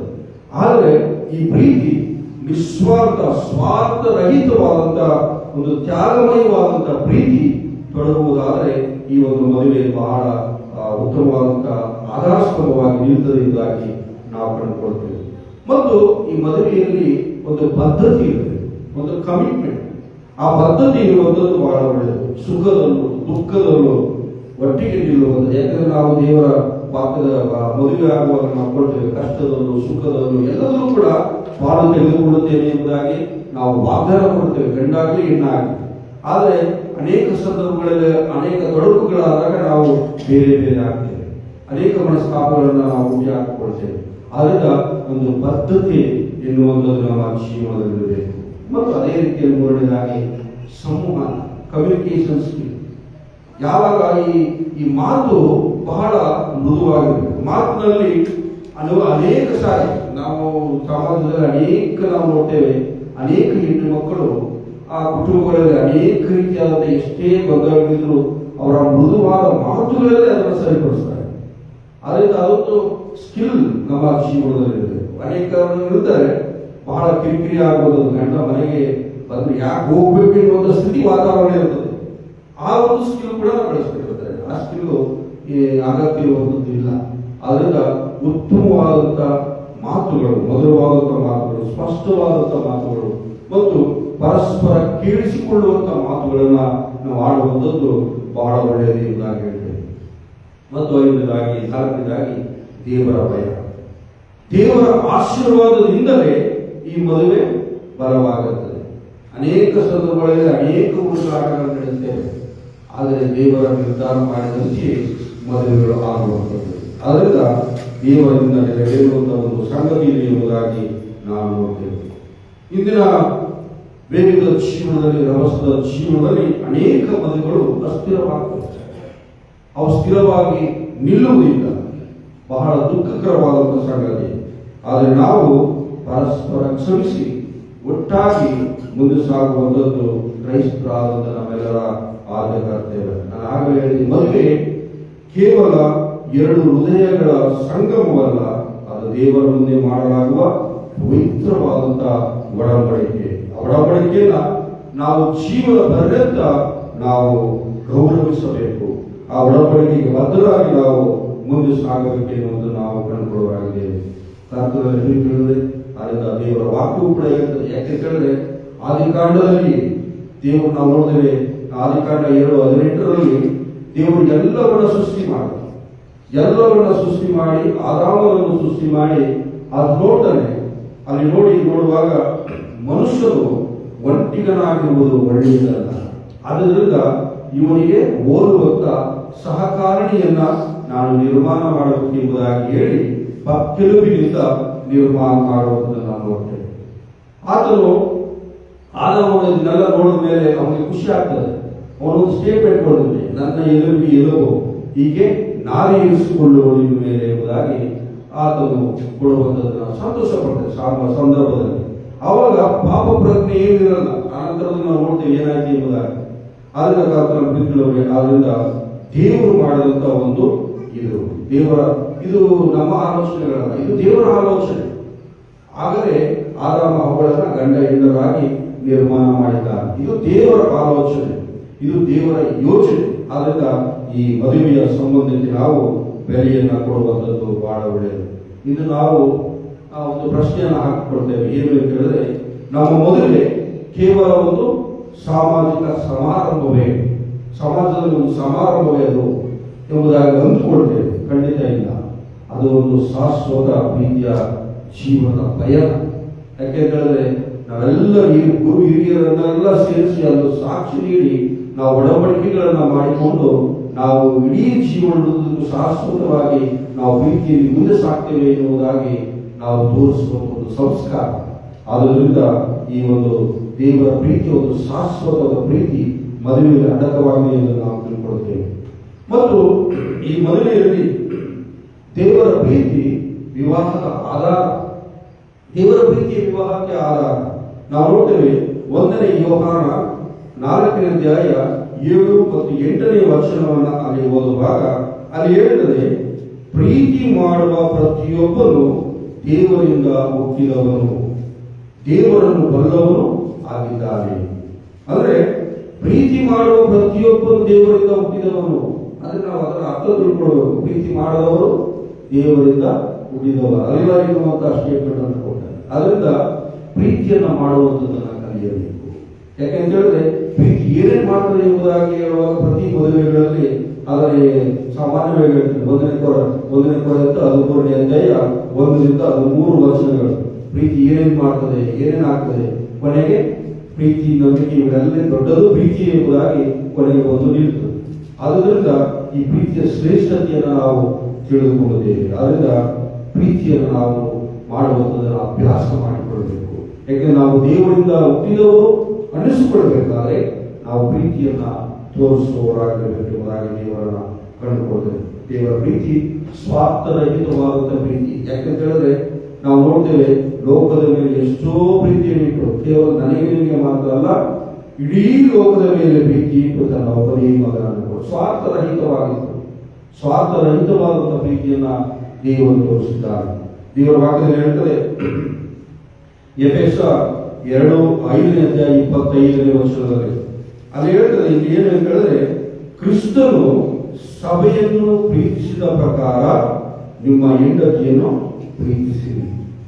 ಕ್ರಿಸ್ತನು ಸಭೆಯನ್ನ ಪ್ರೀತಿಸಿದ್ದಾನೆ, ಅದೇ ರೀತಿಯಲ್ಲಿ ನಿಮ್ಮ ಹೆಂಡತಿಯನ್ನು ಪ್ರೀತಿಸಿರಿ ಎಂಬುದಾಗಿ ದೇವರ ವಾಕ್ಯ ಸ್ಪಷ್ಟಪಡಿಸುತ್ತದೆ. ಹಾಗೆ ಸ್ತ್ರೀಯರು ಕೂಡ ನಿಮ್ಮ ಗಂಡಿಂದರಿಗೆ ಅಧೀನರಾಗಿರಿ ಎಂಬುದಾಗಿ ಹೇಳ್ತಾರೆ. ಅಧೀನರಾಗಿರಿ ಎಂಬುದಾಗಿ ಹೇಳುವಾಗ ಗುಲಾಮರಾಗಿರಿ ಎಂಬುದಾಗಿ ಅರ್ಥ ಅಲ್ಲ, ಹಿರಿಯರಾಗಿರಿ, ಪರಸ್ಪರ ಅನ್ಯೋನ್ಯತೆಯಲ್ಲಿರಿ ಎನ್ನುವಂತ ಅರ್ಥ. ಆದ್ದರಿಂದ ಈ ಒಂದು ಪ್ರೀತಿಯನ್ನು ಅಭ್ಯಾಸ ಮಾಡಿಕೊಳ್ಳುವುದು ಬಹಳ ಒಳ್ಳೆಯದು ಎಂಬುದಾಗಿ ನಾವು ನೋಡ್ತೇವೆ. ಇದು ಕೇವಲ ಪ್ರೀತಿ ಮಾತಿನಿಂದ ಮಾತ್ರ ಅಲ್ಲ, ನಮ್ಮ ಕೃತಿಗಳಲ್ಲೂ ಬರಲಿ, ನಮ್ಮ ಕಾರ್ಯಗಳಲ್ಲಿ ಬರಲಿ, ನಮ್ಮ ಕಷ್ಟಗಳಲ್ಲಿ, ನೋವುಗಳಲ್ಲಿ. ಯಾಕೆಂದ್ರೆ ನಾವು ಚಿಕ್ಕದಾಗಿ ತೋರಿಸುವಂತ ಪ್ರೀತಿಗಳು ಅನೇಕ ತಪ್ಪುಗಳನ್ನು ಮುಚ್ಚಿ ಹಾಕ್ತದೆ. ಅದರಿಂದ ಪ್ರೀತಿ ತೋರಿಸುವುದನ್ನ ನಾವು ಅಭ್ಯಾಸ ಮಾಡಿಕೊಳ್ಳುವುದನ್ನು ಬಹಳ ಒಳ್ಳೆಯದು ಎಂಬುದನ್ನು ನಾವು ಅರ್ಥ ಮಾಡಿಕೊಳ್ಳುವುದಾಗಿದೆ. ಮತ್ತು ಎರಡನೇದಾಗಿ ಬದ್ಧತೆ, ಕಮಿಟ್ಮೆಂಟ್. ನಾನು ಏನು ಒಂದು ಒಡಂಬಡಿಕೆಯನ್ನು ಮಾಡಿಕೊಂಡಿದ್ದೇನೋ ದೇವರ ಸನ್ನಿಧಾನದಲ್ಲಿ, ಅದಕ್ಕೆ ಬದ್ಧನಾಗಿ ನಾನು ಸಂಸಾರ ಮಾಡುವಂಥದ್ದು, ಮದುವೆಯ ಆ ನಿಯೋಗವನ್ನು ಕೊಂಡೊಯ್ಯುವುದನ್ನು ನನ್ನ ಜವಾಬ್ದಾರಿ. ಆ ಬದ್ಧತೆಯನ್ನು ನಾವು ಕಲಿತುಕೊಳ್ಳಬೇಕು. ದೇವರ ವಾಕ್ಯ ಹೇಳ್ತದೆ, ಮಲಾಕಿ 2ನೇ ಅಧ್ಯಾಯ 14 ಮತ್ತು 15ನೇ ವಚನ. ಮಲಾಕಿ 2ನೇ ಅಧ್ಯಾಯ 14 ಮತ್ತು 15ನೇ ವಚನ. ಇಲ್ಲಿ ಹೇಳ್ತದೆ, ನಿನಗೂ ನಿನ್ನ ಯೌವನದ ಹೆಂಡತಿಗೂ ಆದ ಒಡಂಬಡಿಕೆಗೆ ಯೆಹೋವನೇ ಸಾಕ್ಷಿಯಾಗಿದ್ದಾನೆ. ಹಾಗಾಗಿ ಇಲ್ಲಿ ದೇವರೇ ಸಾಕ್ಷಿಯಾಗಿದ್ದಾನೆ. ಆದ್ದರಿಂದ ನಾವು ಈ ಒಡಂಬಡಿಕೆಯನ್ನು ನಾವು ಕಾಯ್ದುಕೊಳ್ಳುವಂಥದ್ದು ಬಹಳ ಒಳ್ಳೆಯದು. ಏನೇನು ನಾವು ಯಾವಾಗ ಕೂಡ ಮದುವೆ ಎನ್ನುವಂಥದ್ದು ಒಪ್ಪಂದವಲ್ಲ, ಅದು ಜೀವನ ಪರ್ಯಂತದ ಒಡಂಬಡಿಕೆ. ಸಂಕಟ, ರೋಗ, ಆರ್ಥಿಕ ತೊಂದರೆ ಇವೆಲ್ಲ ಬಂದರೂ ಕೂಡ ಕೈ ಬಿಡಿದಿರುವಂತಹ ಒಂದು ನಿರ್ಧಾರವನ್ನು ನಾವು ತೆಗೆದುಕೊಳ್ಳುವಂಥದ್ದು. ಅದರ ಜೀವನ ಪರ್ಯಂತ ನಾವು ಮುಂದೆ ಸಾಗುವಂಥದ್ದು ಒಡಂಬಡಿಕೆ ಎಂಬುದಾಗಿ ಕಂಡುಕೊಳ್ಳುವುದಾಗಿದೆ. ಆದ್ದರಿಂದ ಈ ಬದ್ಧತೆಯನ್ನು ನಾವು ಪಾಲಿಸುವಂಥದ್ದು, ನಾವು ಈ ಬದ್ಧತೆಯ ಪ್ರೀತಿಯನ್ನು ಕಾಯ್ದುಕೊಳ್ಳುವಂಥದ್ದು ನಮ್ಮೆಲ್ಲರ ಆದ್ಯ ಕರ್ತವ್ಯ. ಆದರೆ ಇದರ ಆಧುನಿಕ ಯುಗಗಳಲ್ಲಿ ಇದು ಬಹಳ ಕಷ್ಟ. ಮದುವೆ 2-3 ವರ್ಷಗಳಲ್ಲೇ ಬಹಳಷ್ಟು ವಿರಸಗಳು ಉಂಟಾಗುವುದನ್ನು ನಾವು ನೋಡ್ತೇವೆ. ಆದರೆ ನಮ್ಮ ಅಜ್ಜಿ ತಾತ ಆ ಕಾಲದಲ್ಲಿ ಹೇಗಿತ್ತು ಅವರ ಬದ್ಧತೆ, ಆ ಕಮಿಟ್ಮೆಂಟ್, ಆ ಪ್ರೀತಿ ವಿಶ್ವಾಸ ಎಂಬುದಾಗಿ ಹೇಳುವಾಗ ಅನೇಕರಿಗೆ ನಿಮಗೆ ಗೊತ್ತಿದೆ.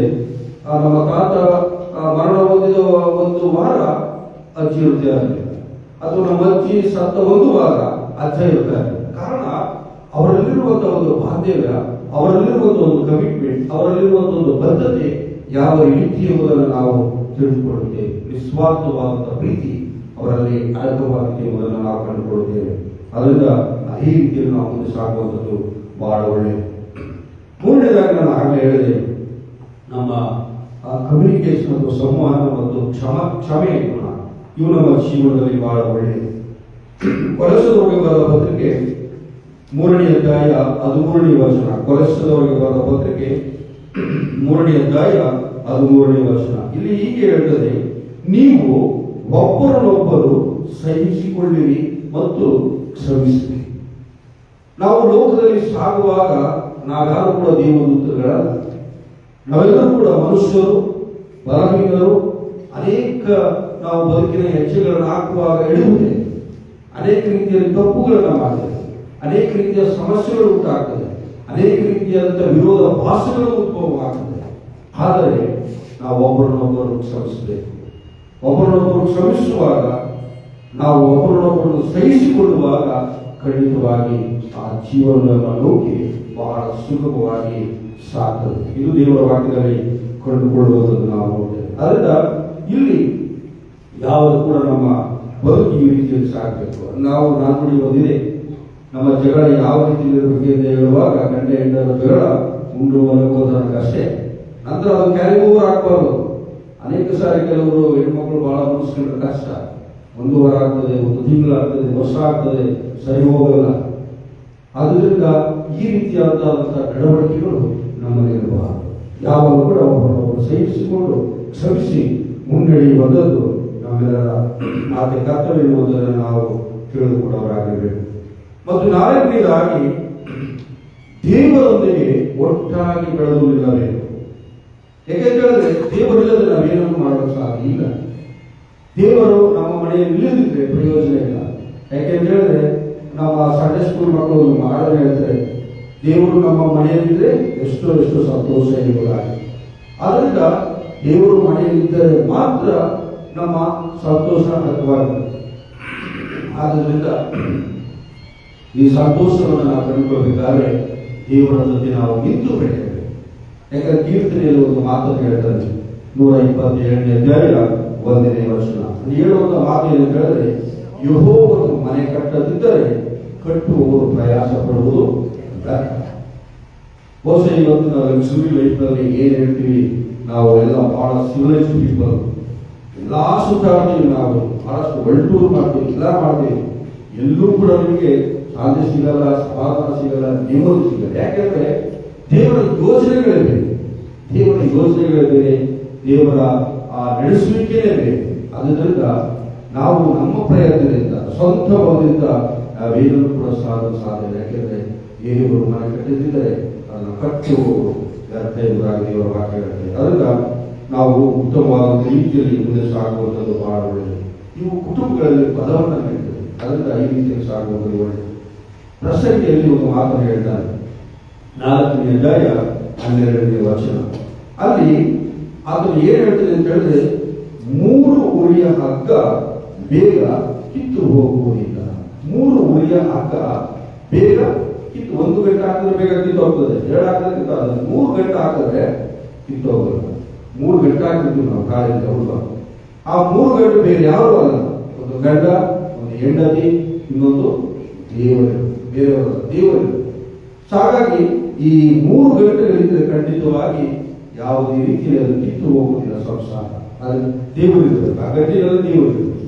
ಆದ್ರಿಂದ ಈ ರೀತಿಯಲ್ಲಿ ಮುಂದೆ ಸಾಗುವಂಥದ್ದು ಬಹಳ ಒಳ್ಳೆಯದು. ಅದರಿಂದ ಕರ್ತವ್ಯ ಕ್ರೈಸ್ತರಾದಂಥ ನಾವುಗಳು ಸಮಾಜದಲ್ಲಿ ಮಾದರಿಯಾದಂಥ ಕುಟುಂಬವನ್ನು ನಾವು ನಡೆಸಬೇಕು. ಇದು ಜವಾಬ್ದಾರಿ, ಕ್ರೈಸ್ತರಾದ ಮೇಲೆ ಇರುವಂಥ ಒಂದು ದೊಡ್ಡ ಜವಾಬ್ದಾರಿ. ಕ್ರೈಸ್ತರಿಗೂ ಬೇರೆಯವರಿಗಿರುವಂಥ ವ್ಯತ್ಯಾಸಗಳಿದೆ. ಯಾಕಂದ್ರೆ ದೇವರು ನಮಗೆ ಕನ್ನಡಿಯಂತೆ ಪ್ರತಿಯೊಂದನ್ನು ಕೂಡ ತೋರಿಸಿಕೊಂಡಿದ್ದಾರೆ. ಅದನ್ನು ಅದನ್ನು ಅನುಸರಿಸಿ ನಡೆಯುವುದೊಂದು ಬಹಳ ಒಳ್ಳೆಯದು ಎಂಬುದನ್ನು ನಾವು ಕಂಡುಬರಾಗಿದ್ದೇವೆ. ಅದರಿಂದ ಕರ್ತವ್ಯ ಮದುವೆ ಒಂದೊಂದು ದೇವರಿಂದ ಒಂದೊಂದು ವರ. ಅದರಿಂದ ಇಲ್ಲಿ ಪ್ರೀತಿ ಇರಲಿ, ಒಂದು ಬದ್ಧತೆ ಇರಲಿ, ಒಂದು ಉತ್ತಮವಾದಂತಹ ಸಂವಹನವಿರಲಿ ಮತ್ತು ದೇವರ ಭಯ ಇರಲಿ. ಇವುಗಳಿಂದ ಮದುವೆಯು ಶಾಶ್ವತವಾಗಿ ನಿಲ್ಲುವಂಥದ್ದಾಗಿದೆ. ಅದರಿಂದ ಇಂದು ನಮ್ಮ ಮದುವೆಯನ್ನು ದೇವರ ಮುಂದೆ ಪುನಃ ನಾವು ನೆನಪಿಸಿಕೊಂಡು ದೇವರು ನಮ್ಮನ್ನು ನಡೆಸಿದಂಥ ರೀತಿ, ದೇವರು ನಮ್ಮನ್ನು ಕೈ ಹಿಡಿದು ನಡೆಸಿದಂಥ ಆ ಬಗೆಯನ್ನು ನಾವು ಅರ್ಥ ಮಾಡಿಕೊಂಡು ಮುಂದೆ ಸಾಗುವುದು ಒಳ್ಳೆಯದು. ಆದ್ದರಿಂದ ನಾವು ದೇವರಲ್ಲಿ ನಮ್ಮನ್ನು ನಾವು ಸಮರ್ಪಿಸಿಕೊಳ್ಳೋಣ. ದೇವರ ಜೊತೆಯಲ್ಲಿ, ದೇವರ ಸಂಪರ್ಕದಲ್ಲಿ ಮುಂದೆ ಸಾಗುವ ದೇವರ ವಾಕ್ಯಗಳನ್ನು ಆಶೀರ್ವದಿಸಲಿ. ಪ್ರಾರ್ಥನೆ ಮಾಡೋಣ. ದೇವರೇ,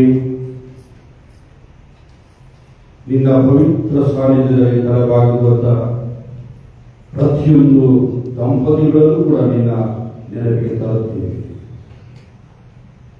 ಇವರಲ್ಲಿ ಪ್ರೀತಿಯ ಹೃದಯವನ್ನು ತುಂಬಿಸು.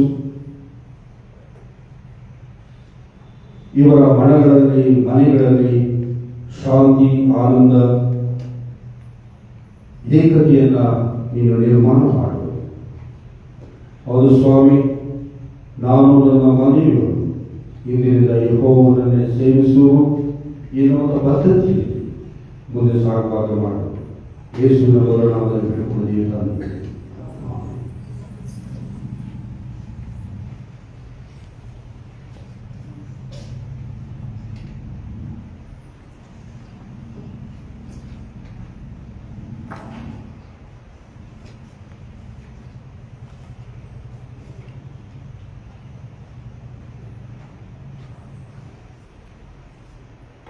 ನಾವೆಲ್ಲರೂ ಎದ್ದುಕೊಂಡು ನಾವು ನಂಬಿರುವಂಥ ಅಪೊಸ್ತಲರ ವಿಶ್ವಾಸ ಸೂತ್ರವನ್ನು ಒಮ್ಮನಸ್ಸಿನಿಂದ ಆಯ್ಕೆ ಮಾಡಲು ಪುಟ 128. ನಾವೆಲ್ಲರೂ ಎದ್ದುಕೊಂಡು ಪರಲೋಕಗಳನ್ನು ಸೃಷ್ಟಿಸಿದ ಸತ್ಯನಾಗಿರುವ ತಂದೆಯ ದೇವರ ನಂಬಿಕೆಯೇ, ಆಗ ಏಕಮನಾಗಿರುವ ಒಬ್ಬ ಯೇಸು ನಂಬಿಕೆಯೇ, ಈತನ ಪರಿಶುದ್ಧಪಟ್ಟು ಆಕೆಯ ರೊಟ್ಟಿ ಆತ್ಮ ಸಿಗುವಂತೆ ಶಿಲುಬೆಗೆ ಎಳೆಯಲ್ಪಟ್ಟು ಸತ್ತು ಆಗಾಗ ತಿಳಿದು ಒಳ್ಳೆಯ ಎಂದು ಪರಲೋಕಕ್ಕೆ ಹೋಗಿ ಸಹಸ್ರಾಂಗವ ತಂದೆಯಾದ ದೇವರನ್ನು ಕೂಡುತ್ತಾರೆ.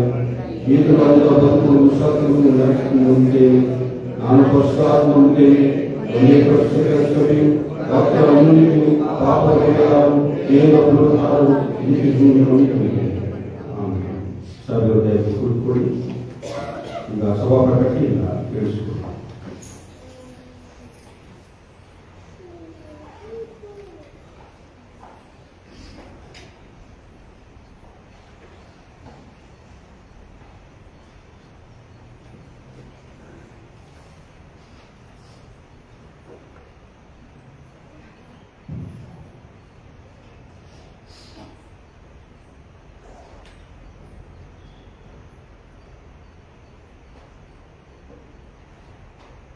ಸಭೆಗೆ ತಿಳಿಸಬೇಕಾದ ಪ್ರಕರಣಗಳು.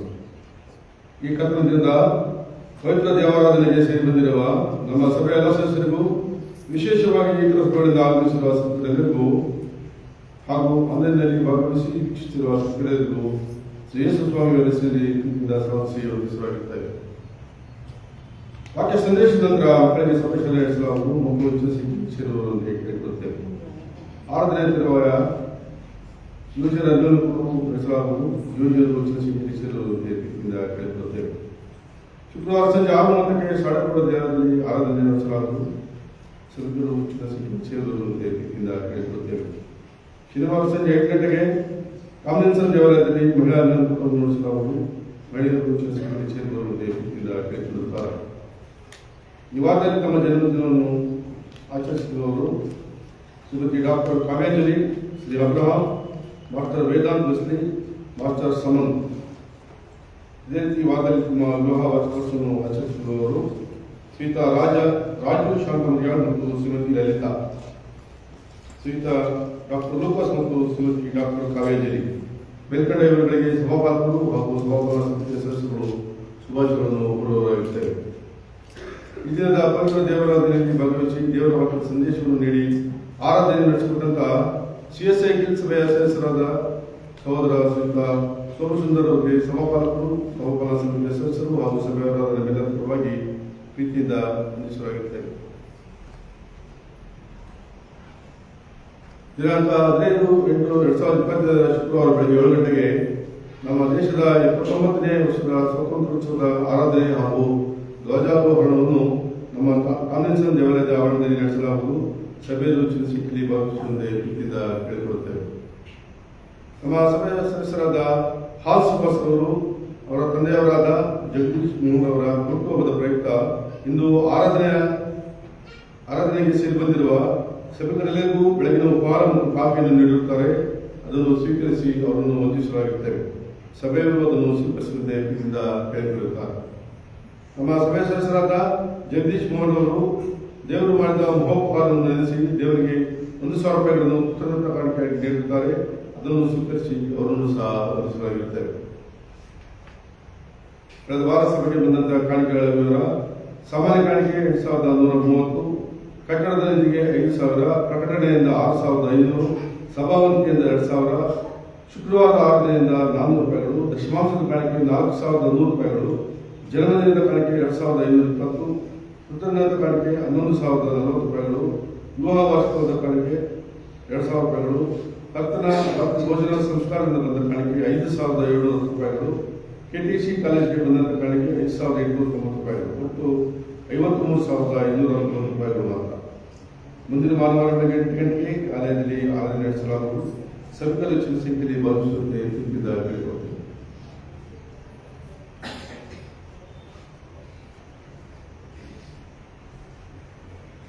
ನಾವು ತಂದಂತ ಕಾಣಿಕೆಗಳನ್ನು ದೇವರಿಗೆ ಸಂಗ್ರಹ ಮಾಡುವಾಗ ಆಡುವಂತ ಜ್ಞಾನ ಕೀರ್ತನೆಗಳಲ್ಲಿ 87ನೇ ಜ್ಞಾನ ಕೀರ್ತನೆ ಆಡಿಕೊಳ್ಳೋಣ. ಬಾರೆ ಬಾರೆ ಪರಿಶುದ್ಧಾತ್ಮ.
ಕೆಲವರು ದೇವರು ಮಾಡಿದ ಉಪಕಾರಗಳನ್ನು ನಡೆಸಿ ಕಾಣಿಕೆಗಳನ್ನು ನೀಡಿರುತ್ತಾರೆ. ಜನ್ಮದಿನದ ಕಾಣಿಕೆ ಭಾರತಿ, ಜನ್ಮದಿನದ ಕಾಣಿಕೆ ಯೇಸುದಾಸ್ ಅವರು, ಕೃತಜ್ಞತಾ ಕಾಣಿಕೆ ಶೋಭಯ್ಯರವರು, ಜನ್ಮದಿನದ ಕಾಣಿಕೆ ಎರಿಟ್ ಪ್ರಭಾಯ್, ಜನ್ಮದಿನದ ಕಾಣಿಕೆ ಜ್ಯೋತಿ ಸ್ವರ್ಣಲತಾ, ವಿವಾಹ ದಿನದ ಕಾಣಿಕೆ ಹೆಸರಿಲ್ಲದೆ ಕೆಲವರು ಕೊಟ್ಟಿದ್ದಾರೆ. ಜನ್ಮದಿನದ ಕಾಣಿಕೆ ಸನ್ನಿಧಿ ಡಾಕ್ಟರ್ ಸಂತೋಷ್ ಕುಮಾರ್, ಜನ್ಮದಿನದ ಕಾಣಿಕೆ ಪ್ರದೀಪ್ ಕುಮಾರ್, ದಶಮಾಂಶದ ಕಾಣಿಕೆ ಹರೀಶ್ ಸುಮಾ, ಕೃತಜ್ಞತಾ ಕಾಣಿಕೆ ಅಭಿಬಾ ಎಲಿಸ್, ಡಾಕ್ಟರ್ ಎಸ್ ಎಲಿಸ್ ಸತ್ಯನಾಥ್, ದಶಮಾಂಶದ ಕಾಣಿಕೆ ಭರತ್ ಮತ್ತು ನಿಶಾ, ಕೃತಜ್ಞತಾ ಕಾಣಿಕೆ ಆರಾಧನಾ ಡಾಕ್ಟರ್ ಭರತ್,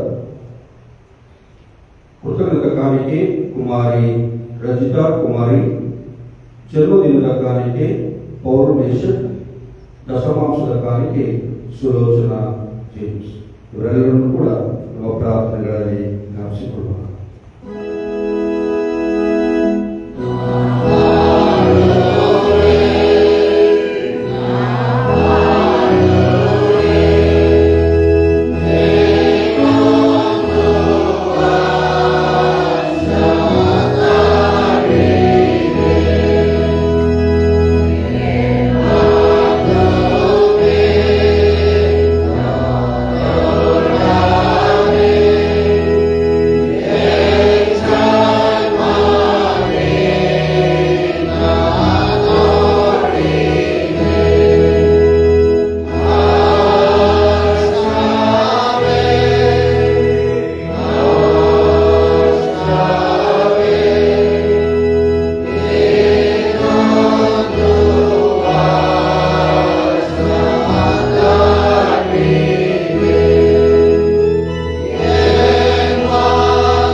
ಸರ್ವಶಕ್ತನಾದ ದೇವರೇ, ನಮ್ಮ ಪರಮ ತಂದೆ ಸ್ವಂತ ಮಗನನ್ನು ಉಳಿಸಿಕೊಳ್ಳದೆ ಆತನನ್ನು ನಮ್ಮೆಲ್ಲರಿಗೋಸ್ಕರ ಒಪ್ಪಿಸಿಕೊಟ್ಟು ಆತನೊಂದಿಗೆ ನಮಗೆ ಸಮಸ್ತವನ್ನು ದಯೆಯಿಂದ ಅನುಭವಿಸಿದ ಆತನು ನೀನು.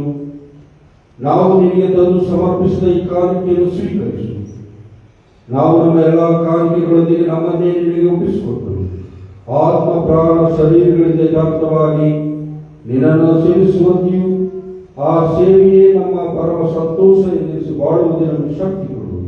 ಹೌದು ಸ್ವಾಮಿ, ಆಲಯ ಶೂನ್ಯವಾಗಬಾರದು ಎಂಬುದಾಗಿ ಹೇಳಿ ನಿನ್ನ ಭಕ್ತರು ನೀನು ನೀಡಿದಂತಹ ಆದಾಯದಲ್ಲಿ ತಮ್ಮ ಕೈಗಳಿಂದ ಕಾಣಿಕೆಗಳನ್ನು ನೀಡಿದ್ದಾರೆ. ಆ ಕೈಗಳನ್ನು ಬಲಪಡಿಸು, ಆ ಮನೆಗಳನ್ನು, ಆ ಮನಸ್ಸುಗಳನ್ನು ಆಶ್ರಯಿಸು ಸ್ವಾಮಿ. ಕೊಡುವಂತ ಆ ಒಂದು ಮನಸ್ಸನ್ನು ನೀನು ಹಿಡಿದಕ್ಕಾಗಿ ಸ್ತೋತ್ರ. ನಿನ್ನ ಆಲಯಕ್ಕೆ ಇನ್ನೂ ಕೊಡುವಂತ ಮನಸ್ಸನ್ನು ಅನುಭವಿಸು. ಯಾಕೆಂದ್ರೆ ಉದಾರವಾಗಿ ಕೊಡುವವನ ಮೇಲೆ, ಸಂತೋಷವಾಗಿ ಕೊಡುವವನ ಮೇಲೆ ದೇವರ ಆಶೀರ್ವಾದ ಖಂಡಿತ.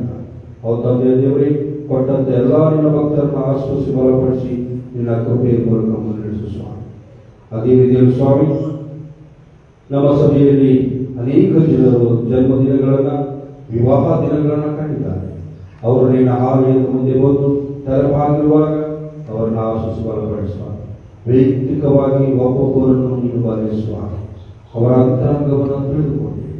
ತಾಯಿಯ ಮಾತೃ ಗರ್ಭದಲ್ಲಿ ಪಿಂಡವಾಗಿ ರೂಪಿಸಿರುವಾಗಲೇ ಅವರನ್ನು ನೀನು ತಿಳಿದುಕೊಂಡಿದ್ದೆ. ಇಂದಿನ ತನಕ ಅವರಿಗೆ ಕೊಟ್ಟಂಥ ಆರೋಗ್ಯಕ್ಕಾಗಿ, ಬಲಕ್ಕಾಗಿ, ಅವರಿಗೆ ಕೊಟ್ಟಂಥ ಜೀವನದಲ್ಲಿ ಕೊಟ್ಟಂಥ ಜ್ಞಾನ ವಿವೇಕಗಳಿಗಾಗಿ ಸ್ತೋತ್ರ ಸಲ್ಲಿಸ್ತೇವೆ ಸ್ವಾಮಿ. ಈ ಲೋಕದಲ್ಲಿ ಬದುಕುವಾಗ ಅನೇಕ ಅಡೆತೊಡೆಗಳು, ಅನೇಕ ನೋವು ನಲಿವುಗಳು ಬಂದಾಗಲೂ ಕೂಡ ನೀನು ಅವರ ಜೊತೆಯಾಗಿ ಕೈ ಹಿಡಿದು ನಡೆಸಿ ಬಂದಿದ್ದಕ್ಕಾಗಿ ನನಗೆ ಸ್ತೋತ್ರ ಸಲ್ಲಿಸಿದೆ ಸ್ವಾಮಿ. ಅವ್ರ ತಂದೆಯ ದೇವರೇ, ಹಲವು ವರ್ಷಗಳು ನಮ್ಮ ಬಾಳಿನಲ್ಲಿ ಸಂದಿದೆ.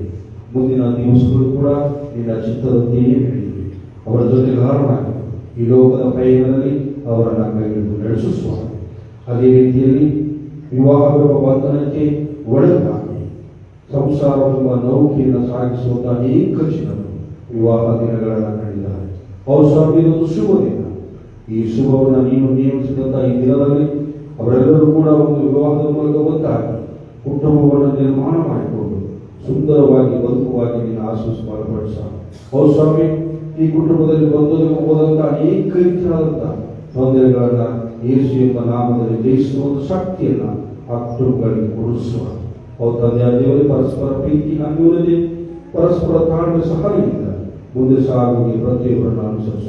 ಹೌದು ಸ್ವಾಮಿ, ನಾವು ಕ್ರೈಸ್ತರು, ಆದ್ದರಿಂದ ಒಬ್ಬರ ಭಾರವನ್ನು ಒಬ್ಬರು ಮುಡುತ್ತ, ಒಬ್ಬರ ನೋವುಗಳನ್ನು ಒಬ್ಬರು ಅನುಭವಿಸುತ್ತ ನಾವು ಮುಂದೆ ಸಾಗುವಾಗ ಪ್ರತಿಯೊಬ್ಬರು ಕೂಡ ಪ್ರೀತಿಯಲ್ಲಿ ನೀಡುತ್ತೇವೆ ಮುಂದೆ ಸಾಗಲು ಸ್ವಾಮಿ.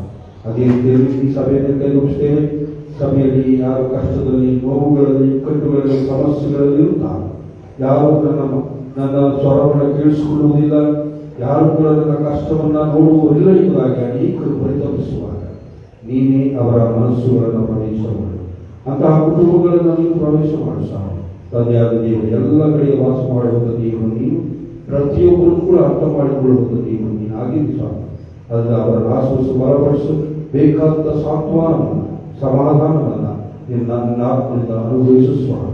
ತರಕಾರಿ ಈಗಲೂ ನಿತ್ಯವಿಟ್ಟರು ನಮ್ಮನ್ನು ನಡೆಸಬೇಕಾಗಿ ಯೇಸುವಿನ ಮೊದಲ ನಾಮದಲ್ಲಿ ಕೊಂಡಿದ್ದೇವೆ.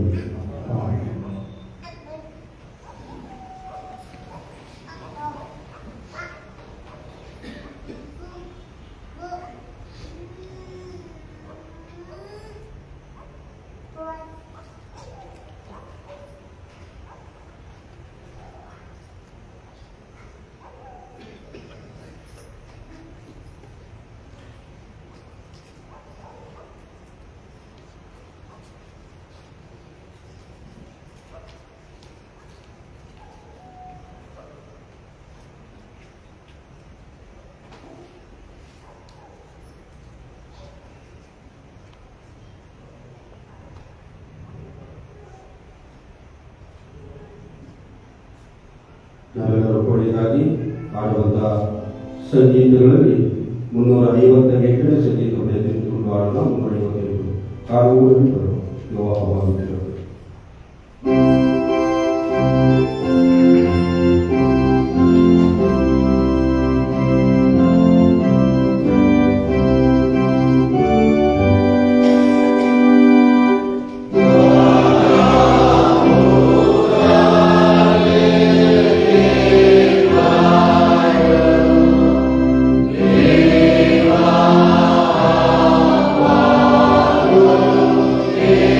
Yeah.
ದೇವರು ಕರ್ತನು ಕಲಿಸಿದ ಪ್ರಾರ್ಥನೆ ಒಟ್ಟಾಗಿ ಹೇಳೋಣ. ಪರಲೋಕದಲ್ಲಿ ನಮ್ಮ ತಂದೆಯೇ, ನಿನ್ನ ರಾಜ್ಯವು ಬರಲಿ, ನಿನ್ನ ಚಿತ್ತವು ಪರಲೋಕದಲ್ಲಿ ನಡೆದ ಪ್ರಕಾರ ಭೂಲೋಕದಲ್ಲಿಯೂ ನಡೆಯಲಿ. ನಮ್ಮ ಅನುದಿನದ ಆಹಾರವನ್ನು ಇವತ್ತು ದಯಪಾಲಿಸು. ನಮಗೆ ತಪ್ಪು ಮಾಡಿದವರನ್ನು ನಾವು ಕ್ಷಮಿಸು. ನಮ್ಮನ್ನು ಶೋಧನೆಗೆ ತೀರ್ಪು ರಾಜ್ಯವು ಬರುವ ದೇವರಿಂದ ದೇವರ ಆಶೀರ್ವಾದವನ್ನು ಹೊಂದಿಕೊಳ್ಳೋಣ. ಎಲ್ಲಾ ಗ್ರಹಿಕೆಯನ್ನು ಮೀರುವ ದೇವ ಶಾಂತಿಯು ದೇವರ ಮತ್ತು ನಮ್ಮ ಕರ್ತನಾಗಿರುವ ಯೇಸು ಕ್ರಿಸ್ತನ ಜ್ಞಾನದಲ್ಲಿಯೂ ಪ್ರೀತಿಯಲ್ಲಿಯೂ ನಮ್ಮ ಹೃದಯಗಳನ್ನು ಮನಸ್ಸುಗಳನ್ನು ನೆಲೆಸಿಗೊಳಿಸಿ ಕಾಯಲಿ. ತಂದೆ, ಕುಮಾರ, ಪವಿತ್ರಾತ್ಮನೆಂಬ ಸರ್ವಶಕ್ತ ದೇವರ ಆಶೀರ್ವಾದವು ನಮ್ಮೊಳಗೆ ನೆಲೆಸಿ ನಮ್ಮ ಸಂಗಡ ಯಾವಾಗಲೂ ಇರಲಿ.